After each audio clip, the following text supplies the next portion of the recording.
मुंतखब वज़ीर आज़म को घर भेजा जाता है, किसी मुंतखब वज़ीर आज़म को फांसी लगाई जाती है, किसी को जिला वतन किया जाता है, किसी को गोली मारी जाती है, किसी को एक इकामा रखने पर, बेटे से तनख्वाह ना लेने पर एक मुंतखब वज़ीर आज़म को, आपके मुंतखब वज़ीर आज़म को घर भेजा जाता है और यहां से मोहर लगती है, यहां से।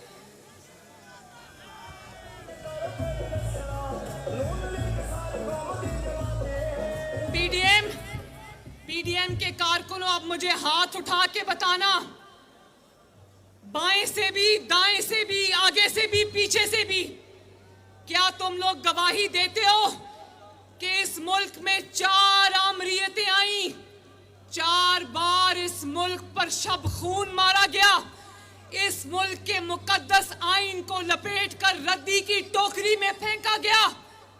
यहां से लोगों ने एलएफओ और पीसीओ के हल्फ उठाए या नहीं उठाए?